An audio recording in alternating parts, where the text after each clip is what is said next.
Yeah, so my first video, it stopped for whatever reason when I started talking about prayer. But make this part two of my video. Um, like I was saying, is one thing you can start doing is start praying. If you start praying, especially, yeah, if you start praying once in the morning and once at night, start doing that, start praying to the Father, the Son, and the Holy Spirit. You start praying, and this makes these demons start to feel like, okay, he's starting to give himself to Christ. He's starting to give himself to Jesus, and we don't want that. That goes against our mission. That means we're losing him. So they start becoming more aggressive. They start getting more, like I said, they start to get more anxious. These demons are they have anger problems. They have a temper. Trust me, I'm almost sure about that too. They have a bit of a temper with them. They don't like they don't like when you give yourself to God or mentioning God or doing anything of the sort. They lose their temper and they start getting a little sloppy with what they do. Okay, and this is something you can do to get them to sort of reveal themselves to you. It's a little trick you can. It's a good little. It's a very good trick. This is something you probably never hear in church or hear from a lot of. I know you probably don't hear this from any other channels on YouTube, but I think the information I'm giving you is very real, especially what I just said. If you start giving yourself to Christ, or if you start trying to change your life or trying to change your ways, they start getting more aggressive. They start tempting you stronger, and what you need to do is you need to resist stronger, and then they start losing it. They start losing it. They start losing their minds. Trust me, that they start bringing more demons in, and you start noticing more stuff in your house. You start noticing, especially in your sleep. Your sleep is because your sleep, you're a little bit more vulnerable. See, they don't really care that much about your physical man, which I mean they do, but they're more concerned about your spirit man. Okay, and your spirit man doesn't really sleep. Okay, so that's what the dreams are for. The dreams is to see where you are spiritually. If you give a dream, and like I said before, you give a dream where you have opportunity to do the right thing or the wrong thing, as a way to, it's sort of, they kind of, it's like they literally do an audit.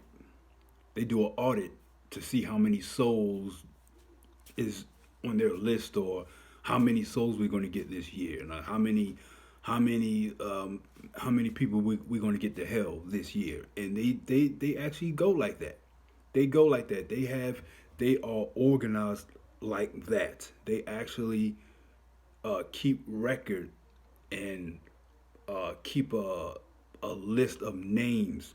Demons, they do know your name. They've been following you ever since you were born. They've been following your parents. A lot of them are familiar spirits. Familiar spirits are spirits that basically monitor you and try to figure out ways they can get you in whatever area they can get you in, whether it's unforgiveness, resentment, anger, depression, wherever they can kind of get into your life. They keep record of that. They know you. They know you. They want to get they're like they're predators. Demons are I think I said this in one of my older videos. Demons are predators. They are like apex predators. They study their prey, and you are the prey. So you need to know your enemy. Like they say, keep your friends close, but your enemies closer. You need to know. I'm not saying to get into the occult. I'm not saying that, but you need to know your enemy. You need to know we have an enemy in this world. These wars and all this shooting and killing. This stuff is. Let me tell you something. Let me ask you a question, right? I'm gonna ask yourself this.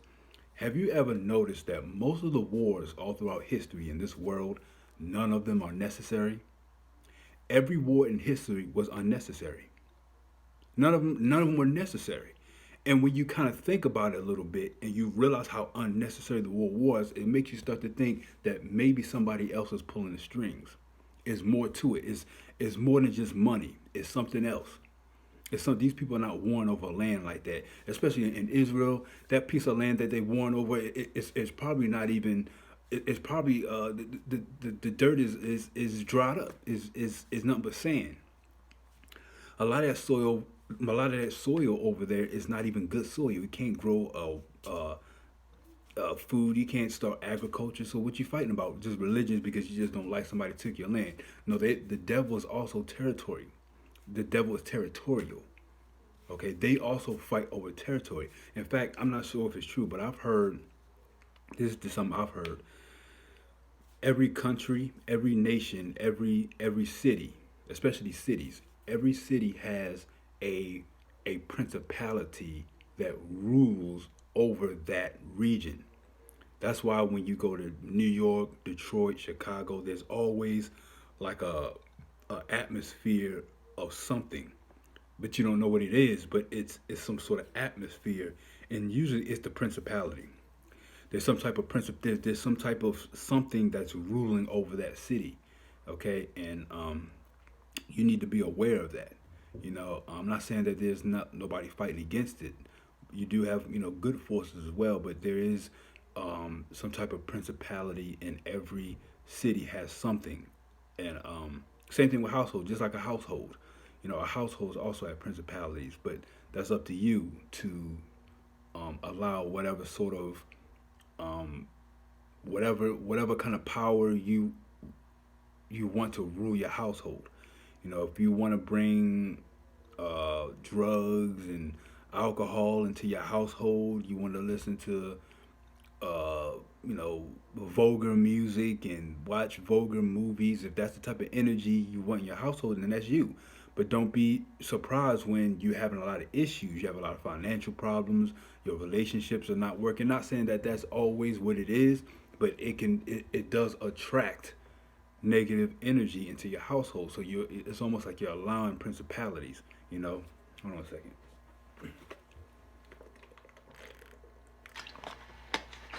I'm about to take this nap soon. But what else? I think there's more I wanted to say, but I can't remember everything. But really, this is just a little bit of where I haven't really, because I didn't write this down. I'm kind of just doing this I'm kind of winging it right now. But I'm definitely going to get a little deeper. I've made videos. If you actually go through uh, my list of videos, I do have more videos about demons and other things. You might hear me say some things in those videos that you heard me say in this video. I probably repeated it. I probably repeated a lot of it, but uh, I think that's really it for now. There's something else. Let me see. What else would I want to say? I think that might be it for now. Yeah, but I'm definitely going to get a little deeper into that um, in my next video. I want to talk about. Um, oh, I want to talk about RFID chips. Now that doesn't seem like anything that has to do with spirituality, but it does. It does. These demons and these what I believe are reptilians, they use RFID chips to track you. In fact, they're using some type of device that they're using to give you dreams. The spiritual world and the physical world is sort of kind of together in a sense. They're not totally separate.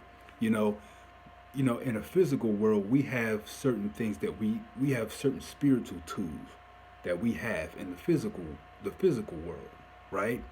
So in the spiritual world, it wouldn't be surprising that they have physical tools that they can use against us. So I think that everything is not totally physical and spiritual. Like I know it sounds crazy to some people, but if you really listen to what I'm saying, you understand. In the physical world, we have tools that we have that are spiritual, right? And in the spiritual world, they have tools that they can use that affects us in the physical. So I think that these demons also use technology as much as we do, if not more. But they definitely have some type of technology. Because I'm gonna tell you some of my experience that I've had in my next video and why I believe in RFID chips. That's gonna be I don't want this video to be too long because it's already two parts. All right, one.